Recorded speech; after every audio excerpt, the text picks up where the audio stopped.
All right, fantastic. We are here on Thursday, October 7th at 1 p.m. to talk even more about the CVC-OEI course design rubric. Today, we are focusing in on section C of that rubric. And a couple of things before we get started. First of all, welcome. It's good to be here with you all. If you don't know me, I'm Michael. I teach anthropology, and I'm also the current online education and faculty coordinator. And this is part of a workshop series in order to align our online courses with the California Virtual College's standards on quality online education.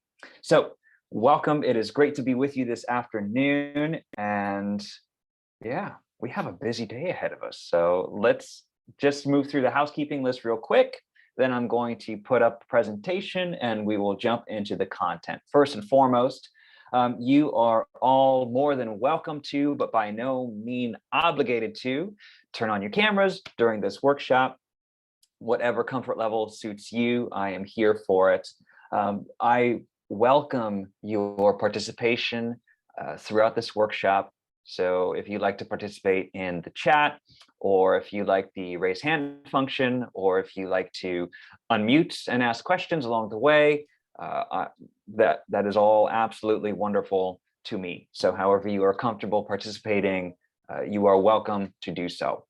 And then also, if for any reason I suddenly go away, it means that my Zoom froze. So I will come back in just a few minutes. Please be patient and entertain yourselves while I return. And finally, I did want to highlight, we do have live transcript available in this meeting. Just click the that CC button at the bottom of your Zoom navigation.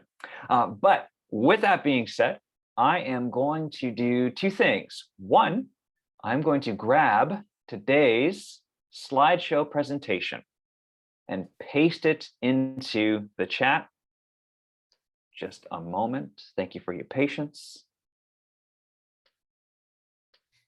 Every time I share a document, I want to be sure that it works well and that everybody who has that link can view that link. Great. There you go. So again, this is the same slideshow presentation I've been using for the past 3 weeks. I'm just adding more and more slides to it. So you can just look back at the old one if you prefer. But now that you have that, I'm going to go ahead and share my screen. If at any point in the screen share you don't see what I'm talking about, please feel free to unmute and let me know so I can refresh the screen share. Let's go ahead and yeah, here we go. Fantastic. All right. So here we are. This is the fourth week that we are getting together to talk about CVC-OEI. And I see some folks who've been with me in all of these sessions. I see some new names in the room. So wonderful. You are welcome to be here. I appreciate your time this afternoon. I know how incredibly busy we all are. So I sincerely and genuinely do want to acknowledge and thank you for prioritizing online learning. And these workshops are just one thing that we can all do to keep that a priority. So if you have not yet done so, do be sure to sign into the chat for your flex credit today. Get you 1 hour and I will hang on to those records. But what's the plan? Well, we have some objectives of the day. As usual, we're going to begin with a recap. Those of you who haven't been with us these past few weeks, we'll get you caught up real quick on that course design rubric. And then we're going to outline 8 elements of the rubric, section C, as they pertain to assessment. After that, we will review multiple examples that demonstrate elements of aligned online, that should say assessment, my mistake, I'll fix that later.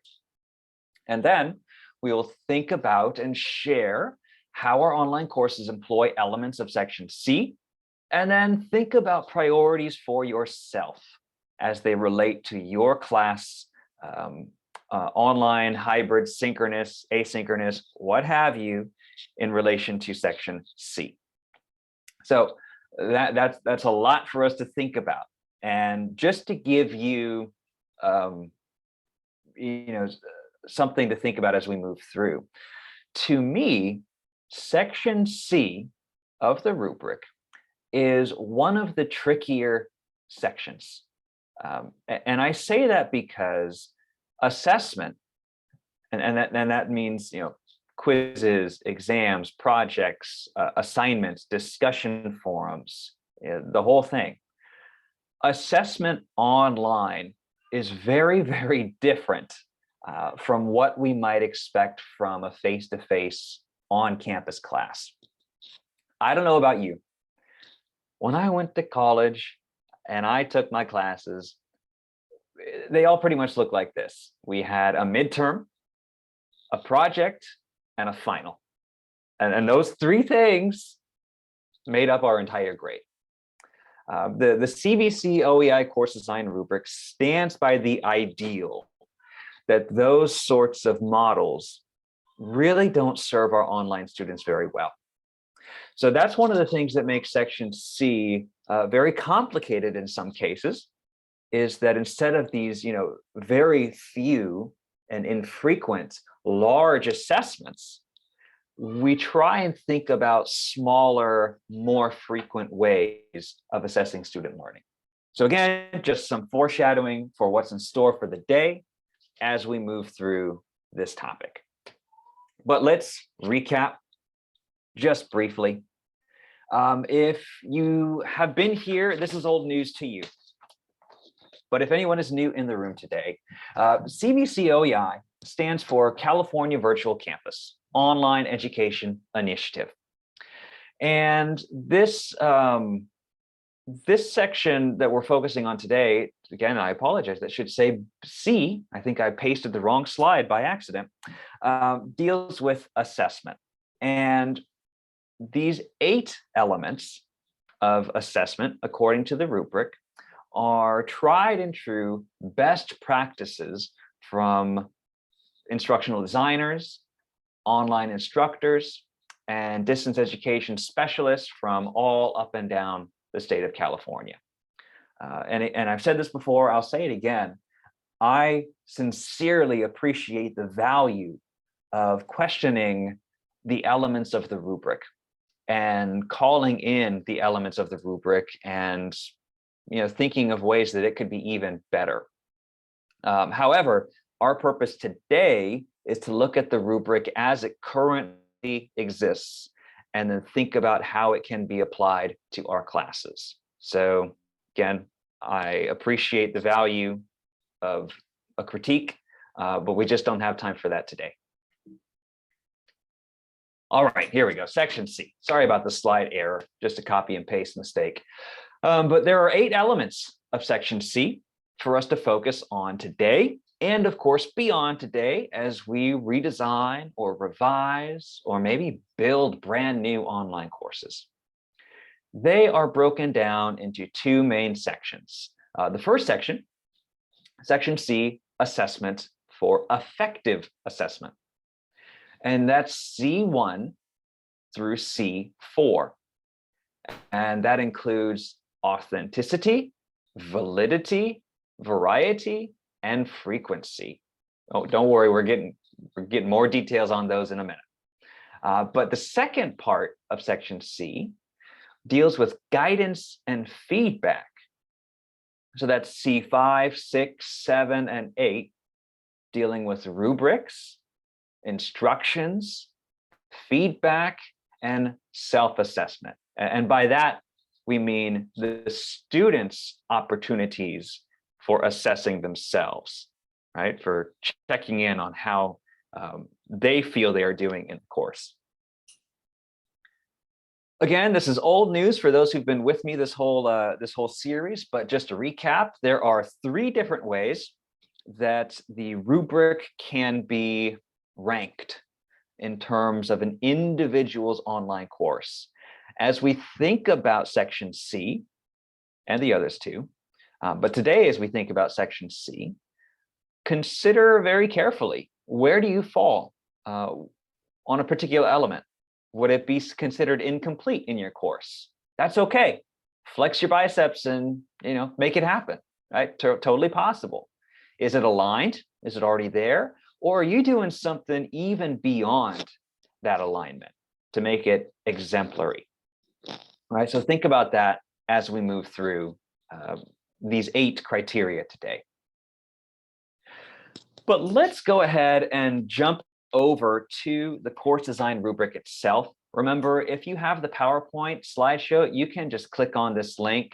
I will also put that link into the chat right now. Boom, there we go. All right. We have spoken about section A, section B, and today is section C. So let's scroll too quickly. I apologize. Perfect. Section C, assessment, effective assessment, those first 4 criteria. So as we take a look at these things, recall from the previous slide on the show that a course can be incomplete, aligned, or exemplary in terms of that thing. So let's take a look at just a few, and we will get more details as we continue the workshop. But let's think about C1, authenticity. Well, that's actually really interesting, because what exactly does that mean in terms of our assessments? And according to this rubric, it's to be aligned, it would mean a demonstration of learning outcomes. So each one of our courses has very specific learning outcomes. We might call them SLOs, right? And so thinking about how our online assessments, meet those outcomes, that is something that would consider this unaligned course. Even further beyond that, think about a skills demonstration or a portfolio that a student would create throughout a semester or throughout a program, perhaps. That would be considered exemplary, so that those assessments mimic the workplace, perhaps, right? And so those would equip our students with those skills necessary to move on to the next thing, whether it be a career, whether it be university, to continue their education, right? So very closely tied to C1 authenticity is C2 validity, okay?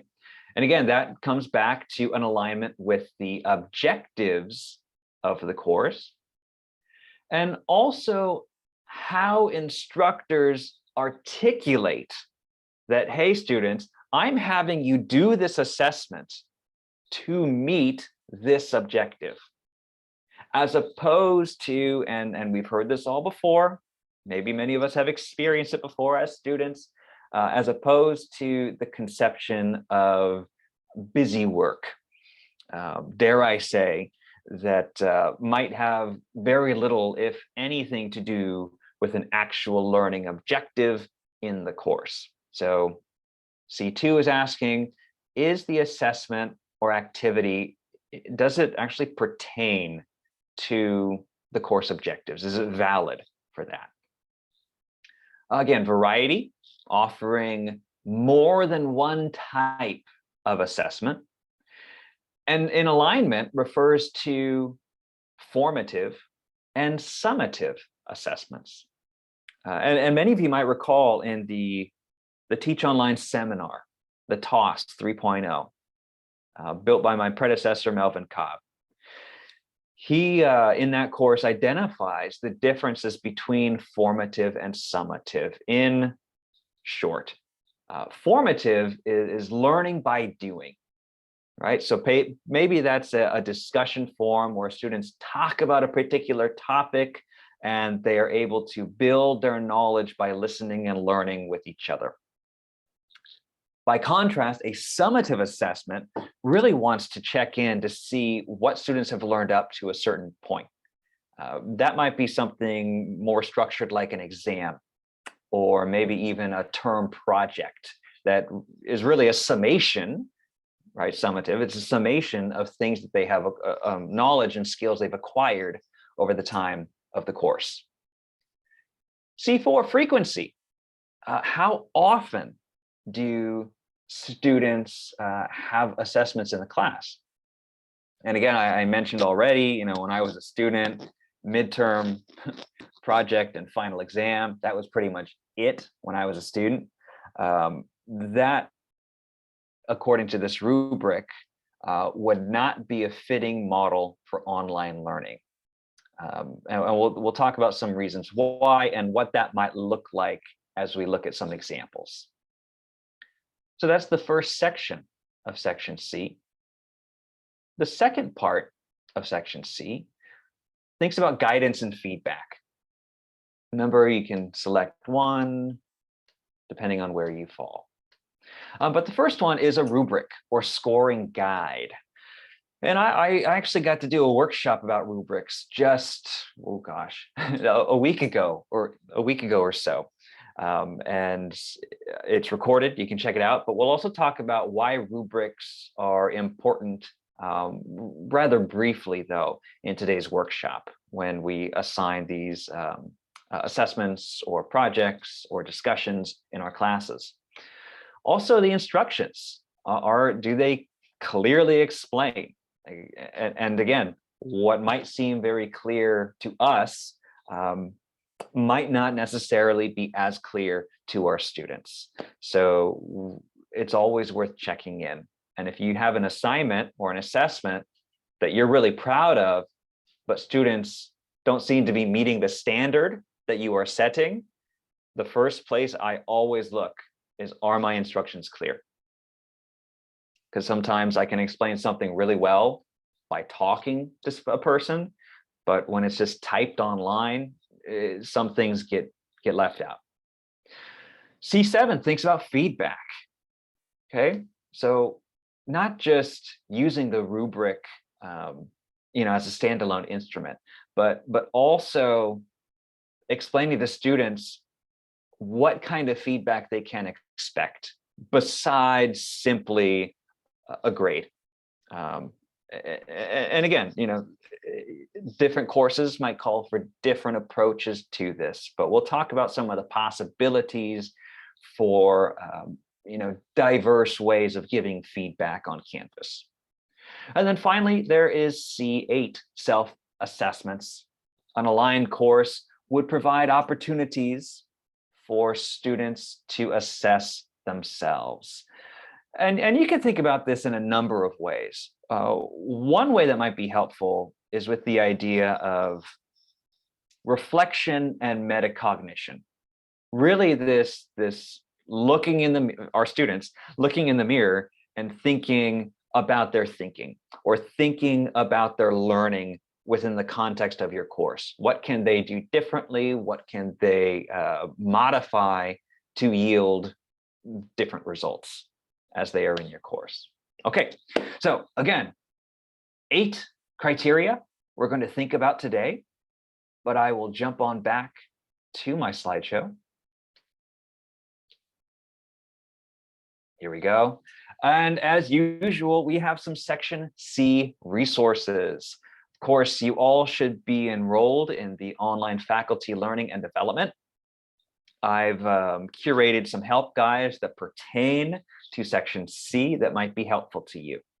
Also, in the TOS 3.0, I just referenced that a few minutes ago, you did some deliverables, or you created a rubric and even an assessment plan for your online class.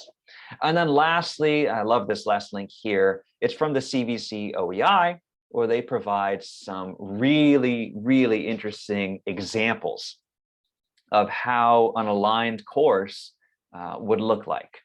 So I'm actually going to click on that last link and pop that into the chat. Yes, okay, great. This is public view. There you go. All right. So as we've spoken about already, each module and each page pertains to a different part of the rubric. Today, we're focusing on section C. We're not going to look at each and every one of these, but let's peruse a couple, just so you know what sort of opportunities are available here. Let's think about authenticity. Let's start there. Hey, C1. Okay. So this page, again, it affirms this is unaligned. An authentic exam assessment activities lead to the demonstration of learning outcomes. Excellent. Okay, great. And then it takes just a paragraph or two to explain what that means. And then the second tab gives some tips and examples. Examples would include performing a skill, or demonstrating use of knowledge, or scenario-based questions, simulations, role plays, portfolios. Okay, so some things to think about, but depending on what you teach, this can, of course, look very, very different. You all know me. Those of you who've been in my workshops before, I do not prescribe one-size-fits-all online teaching methods. Our different disciplines will vary, and I actually think that's a good thing.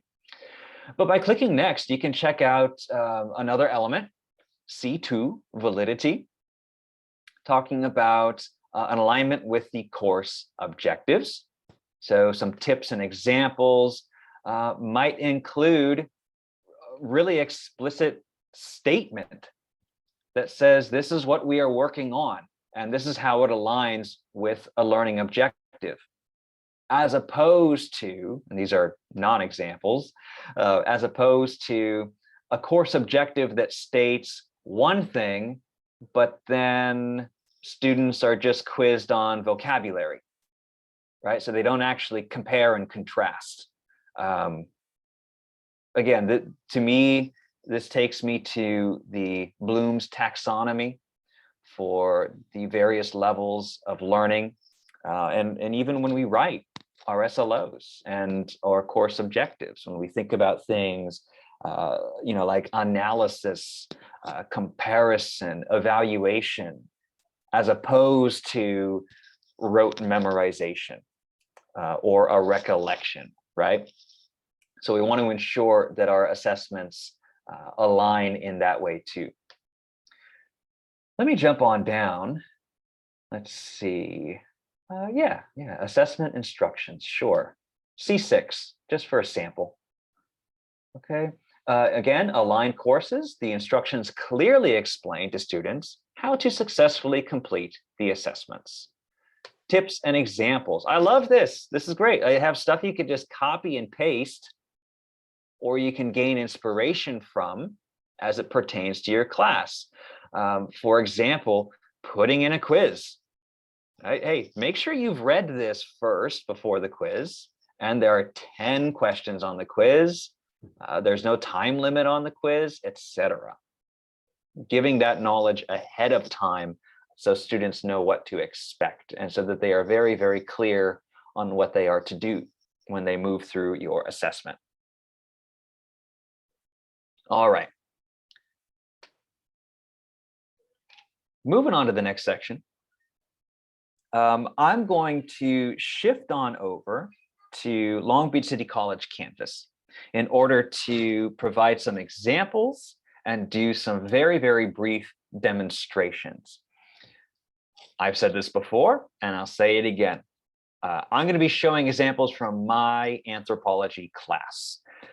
My way is just one way.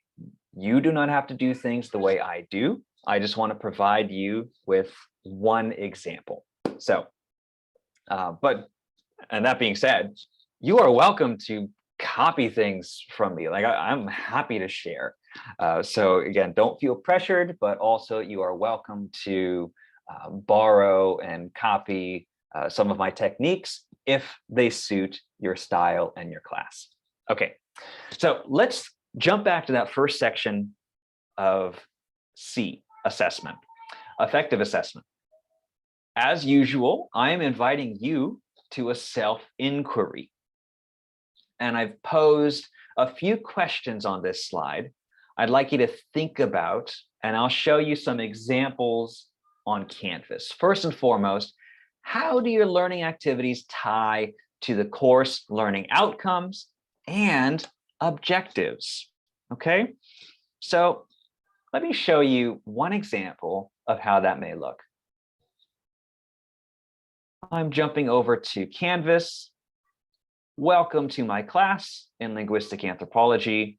This is live, so I won't do too much poking around so my students won't be confused. But in order to demonstrate how my assessments align with learning objectives, I'm going to show you a typical module that my students move through. I provide weekly modules. The week runs, in my class, the week runs from Sunday to Sunday. And I'm going to go to a module that's actually not published yet. Yeah, they don't have access to this yet. See, it's unpublished. Now, those of you who sat in on the Section A workshop, you might remember I begin every single week with a page that's just dedicated to objectives and goals. And open that up. Here we go. And again, take a look at this. So I just very briefly introduce the topics of the week. Here are goals. Together, we're going to, this is actually really fun. We're going to talk about morphology. In other words, how words are made in different languages. We're going to explore methods of morphology and the rules for creating words. We're going to compare and contrast, more compare and contrast, apply principles of morphology to languages, and review syntax, so the rules for sentence creation. But then below those modular items that my students will be going through, I make sure to note explicitly the goals above align with the following learning objectives for this course. Identify the structural properties of language and describe factors and consequences of language change over time, because words, morphology, those will change over time. Where do you think I got these from? Well, the course outline and record, right? I mean, or your syllabus, of course. But look, in my outcomes for this class, they're right there. The structural properties of language and the consequences of language change over time. So I just copy and paste them, so that they are explicit every single week. And then I go on to reiterate that the content, discussion, assignments, and quiz support these goals and objectives above. So if we look back, to C1 and C2, we could say, hey, we are very clearly leading to the demonstration of outcomes, and we are articulating that we will align with the objectives. Even furthermore, you can look at the individual assignments offered within a module. I'll close that, just go back to my modules. Let me give you an example. We talked about Bloom's taxonomy, right? Let me give you one example here. Actually, I think you'll like this. This is one of the assessments, one of the assignments I give my students in this week. By this point in the module, they have learned what is morphology, some of the rules of that topic as it applies to various languages. And now this assignment asks them to apply those skills. Again, one of the goals I set for them on that very first introductory page. And instead of asking them to define a morpheme, okay, I opt to have them work in different languages and apply those higher level thinking skills to languages that, I guess I'm assuming, they do not speak. So I give them some examples of words in Michoacan Aztec. with the translation, but then they have to use what they have learned so far, apply those morphological rules to solve problems. Okay. So again, in the context of my course, this is, higher level thinking, that application that gets them toward a skill, as opposed to just memorizing what does the word morpheme mean. Okay. Yeah, next section is in Italian. And to be transparent, I don't speak Italian. I don't know Michoacan Aztec, but my lesson goes through and builds the skills so students can solve these problems. And again, this application is aligned with the course learning objective. So again, that would qualify as a valid assessment according to the CVC-OEI rubric. Okay, so just something to think about as you consider your own assessments in your class and what those might look like. Okay, great. All right, so let me jump back, make sure, oops, you know what? That was the first bullet point on this slide. Now the second, how does your course employ formative and summative assessments? Again, this will vary depending on what you teach. That's okay. That is okay. Now, the CVC-OEI rubric does argue, it does take the position that both are available, both are used throughout the course. The proportion of which one you offer more or less frequently, I always take that back to academic freedom and personal style, and of course, comfort with the technology. But let me show you a couple of ways how I balance it. And I'll tell you right now, most of my coursework are formative assessments. It's just, for me, what has worked very well online. Now, take that in contrast to when I teach the same class on campus. I would say that the majority of the coursework, the assignments and assessments, are summative in nature. Okay, but either way, online or on ground, I still do have a blend of both. So let me give you an example. Again, I'm referring to my class here. So formative assessments in my class typically boil down to things like the discussion forum, where I would ask students to, in this case, read an article,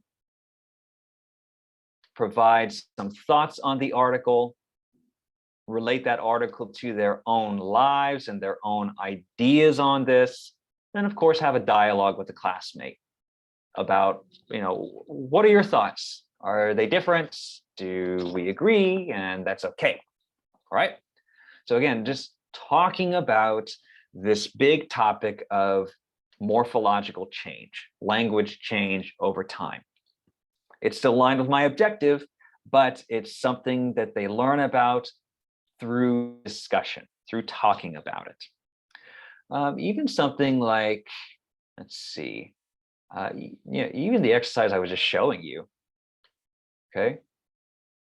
When they were translating different languages that I'm presuming they don't know, they can try this multiple times. I even say, look, do the best you can.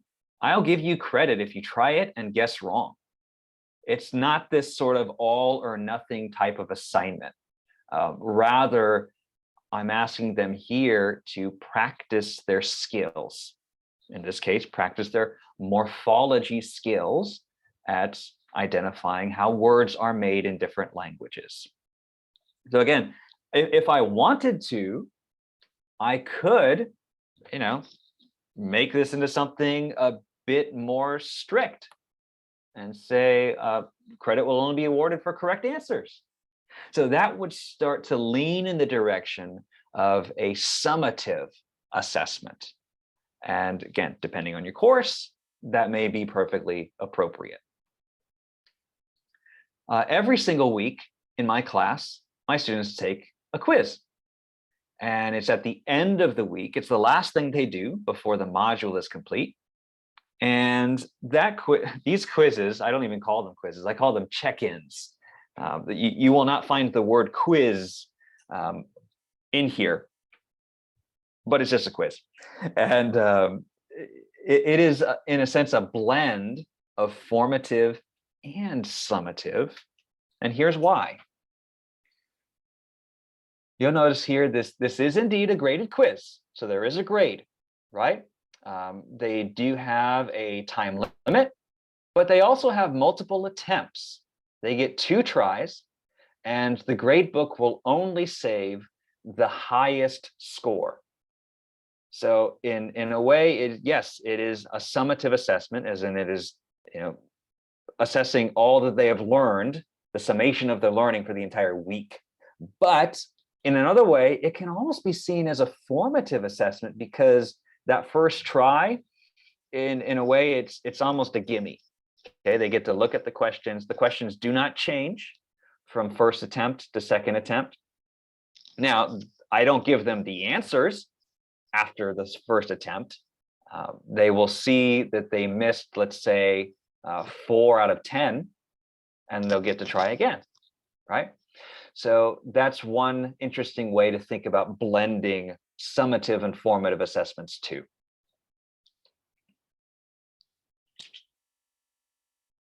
And then jumping on down to my last item on this slide.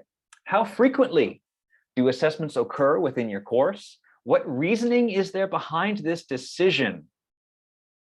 Again, this will vary depending on what you teach. You're getting a sense already of how I like to do things in my class. Every single week, let me take a look as I scroll around. Every single week, I offer typically 4 low stakes assignments and assessments. Okay, so week 7, they have chapter reading questions. That's 1. They have a response, a short written answer, 2. They have a discussion, 3. And they have a quiz, 4. That's honestly, that's how things go. 1 quiz, 2 discussion, 3 reading questions, 4 response short paper. Just for your information, these short quizzes, they're only 10 questions apiece. They used to be rather long exams when I would teach this class on campus. It's the same exact content. All I've done is break it down into smaller quizzes that occur at the end of every single week. So again, it wasn't me writing a whole bunch of new content. It was just making it bite-size, if you will. Think about it that way. So again, that's, for me, what has been more successful is having those low stakes, more frequent assignments. If you'll recall from the rubric, aligned courses offer multiple assessments are administered during the duration of the course. A course that is incomplete is categorized as offering few or infrequent assessments. I see a question in the chat. Christy, thank you for the question. I used to, Christy, give midterms and finals in addition to the check-ins, but it was honestly a lot of the same questions or a lot of the same topics with slightly varied questions. I didn't see a need for it. So currently now I do not offer midterms or finals. The weekly quizzes is all that I do. Yep. And yeah, Kirsten, check-ins, I call them that. I've heard other faculty calling them academic puzzles. Yeah, quiz is something that's not in the lexicon of my class, to take a linguistic term. Yeah. All right, fantastic. Thank you for throwing those in the chat. I'd like seeing how you're thinking of these things. let's jump down, and forgive me, I'm not making the slides too large at this point because I'm jumping back and forth between windows. But the second portion of section C, guidance and feedback. Again, I'd like to invite you to self-inquiry. The first question, what kind of rubrics and/or descriptive criteria do you provide? Again, I was very happy to do an entire hour-long workshop just on rubrics last week. But just to give you a very quick summary of what I'm getting at here. I can take a look at a previous week that's already been graded, so you see what that looks like. Let's see. I want to go to something with some good writing in it. Yeah, we'll go here. Perfect. Okay, so I have an assignment here where students were asked to read an article. And then for that assignment, I created a rubric. And on this rubric, I'm making it a little larger. I make it out of 10 points total, and it occurs in increments of 2. So for 10 out of 10, you exceeded my expectations. And I write about, yeah, you completely addressed all parts of the prompt, and you showed student mastery of the topic here. As opposed to, yeah, okay, you're almost there. You get 6 out of 10. You did most of it and showed a beginning understanding. As opposed to not there yet, or sometimes just try again. Maybe they didn't submit it, or maybe, sometimes close to that 11:59 deadline, now get a couple sentences. So I will ask them to try that again. In the speed grader,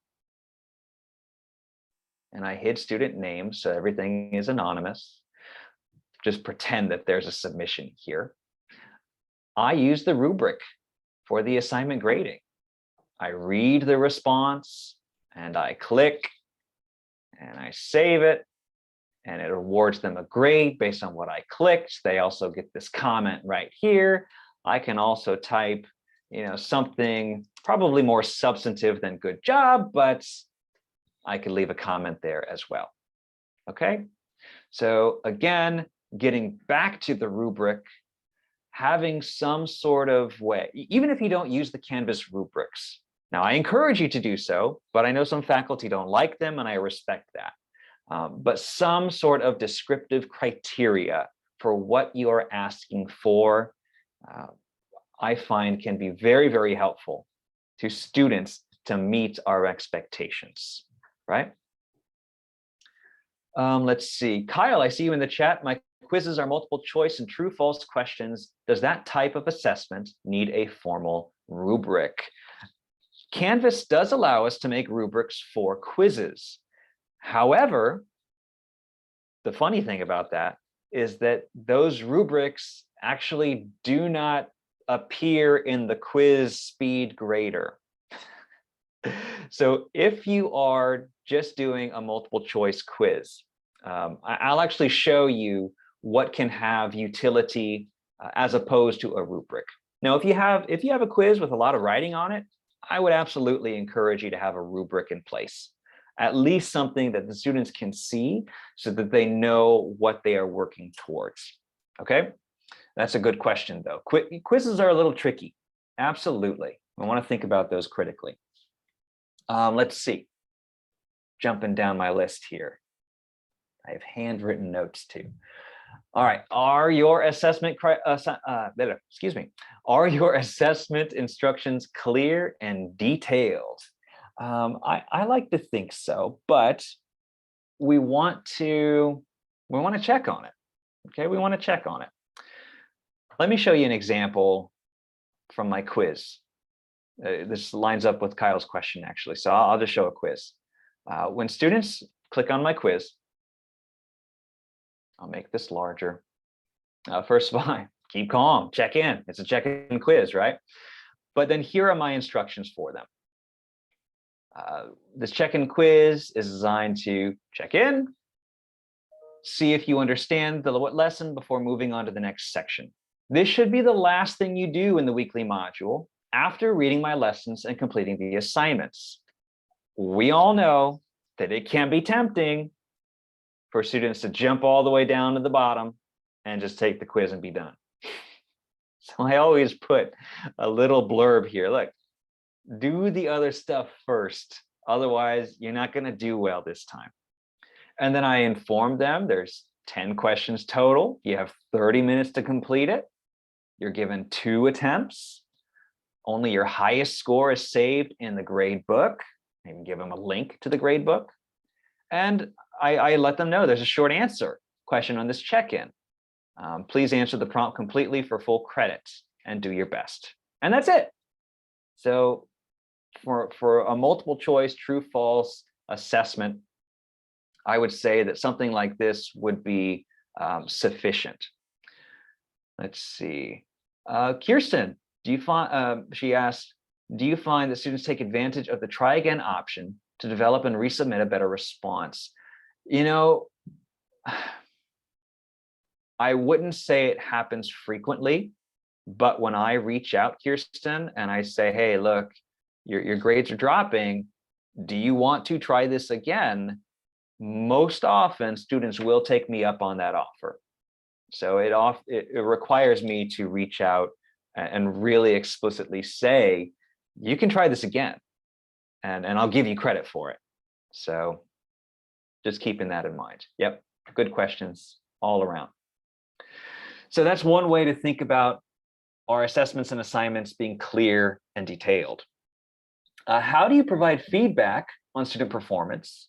And how do students know how to access that feedback? I love this point. It's referring to C7 feedback, right? Exemplary, actually. Students are given clear instructions on accessing feedback, because we can spend all the time in the world using rubrics, writing detailed comments, annotating their papers. But if they don't see it, it's not doing any good. So here's one way to think about it. Here's what I do. Oops, I need to go back. Oh, I'm zoomed in too far. Sorry, here we go. Much better. All right. Let me show you one way that you can do this that is simple and straight to the point. I will refer to, why not, Chapter 4 reading questions. It's a short, simple assignment. You need to read a chapter, answer some questions, and submit. But look what I have here at the bottom. Feedback. This is actually part of my communication plan, this first part, where I commit. I need to hold myself to it some weeks when I'm really busy, but I commit to it. I will review your submission within 72 hours of the assignment due date. Now, I don't say within 72 hours of you submitting it, because I actually like to wait till the week is over and grade all of them at the same time. My review will include a numbered score, a gradebook comment, and a rubric rating. And see the following help guide to learn how you can view your results. Now look at this. This is a help guide for students to click on grades, find their assignment, click on this button to see how they did on that rubric. And I found by just including this at the bottom of every assignment, okay, I'm pasting it into the chat if you want that help guide. I put this at the bottom. Oops, I thought that link would work. It did not. Let me copy the link address for you. Then they are actually responding to my gradebook comments more frequently. So that is something that would be an exemplary alignment with section C7 of feedback. Okay, but at the very least, in your syllabus or maybe in your communication plan, do make a space to articulate what sort of feedback students can expect. Okay, that can be very, very important for them. And then last but not least, we're on C8. What opportunities do you provide for students to assess themselves? Now, C8, self-assessment. Full disclosure, this is an element of the CVC-OEI course design rubric that I'm currently working to improve. And yeah, I'm not going to lie to you about that. I'm working on this stuff too, right alongside of you. This guide that I dropped into the chat earlier, and I'm just going to drop in this page on C8, provides some really interesting things to think about on how we can encourage our students to assess themselves. Okay, so you can do a survey for your students, asking how much time do you spend studying per week, right? You might be surprised at some of the responses you get. And again, these are things that students can ask themselves and report to you, sometimes anonymously, if you would prefer that, or if they might, so that they can see how they are doing overall in your course. Let me show you a couple ways how I do it. One way, back to modules, sorry. Trying to find that quiz I was just in. Yes. Week 7 check-in quiz. If I preview it, again, it begins, it's pretty straight, typical quiz for my students, multiple choice. But look at the last question. We are finishing week 7 of this class. Please take a few sentences to reflect and assess on your class performance with the following prompt. Describe 2 things you could do to improve your performance in the course, or describe 2 things that you currently do that have maintained your strong performance in this course. And I emphasize there's no right or wrong here. Just give me some details, be honest, and I appreciate it. And I ask this question several times throughout the semester. I ask it after week 1, now about week 7-ish, again near the end of the course, and I might mix things up a little bit, ask it in a different way, but just allowing students a space and also attaching points to it, right? Saying, hey, I will give you 5 points to reflect on your performance in my class. And at the very least, this to me opens up a conversation starter with my students to say, hey, okay, so how can I help you? Let's get together an office hour and talk about what I can do to facilitate your improvement. Okay, so that is one way to think about self-assessment. Also refer to the resources I provided here from section C8. Alrighty, look at us go. 5 minutes left. I love it. Now, as usual, I had a discussion prompt that I really wanted to get to, but I'm not going to push it right now because I don't want it to get rushed. But I want you to think about this on your own time. I want you to think about your favorite assessment in your online class, or at least an assessment that you are particularly proud of. Okay, and I always think of a couple. I'm like, man, I love that project because the student submissions are always so creative, right? Or oh, I love that assignment because it brings in this one of my favorite authors into the course. Okay, consider the following. What do you like about it? Is it formative, summative, or both?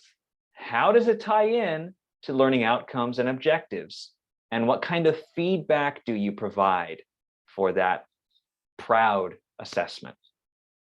And again, these are questions that I encourage you to think about for every one of the assessments that you offer.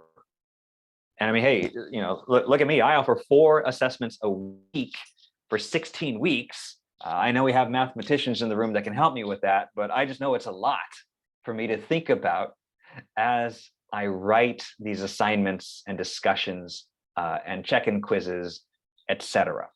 But by asking ourselves these questions, we will move closer to alignment with section C of that CVC-OEI course design rubric. All right. With that being said, I am at the end of my slideshow presentation on this subject.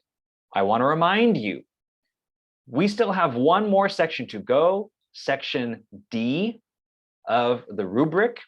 And due to a scheduling conflict, this will not take place next Thursday. It will instead take place next Tuesday, October 12th, at this same time slot, 1 to 2 p.m. I apologize if that does not work for your schedule. I will record it as always, but I'm hoping it will work for many of you. So do mark your calendars. I will send a reminder that morning that it will take place on Tuesday of next week, where we talk about section D, accessibility. But all that said and done, I want to thank you for your time today. And I will be here for a few minutes to answer some questions as they arise. But otherwise, I applaud you for prioritizing online learning. And thank you very, very much for your time. And I will stop the recording.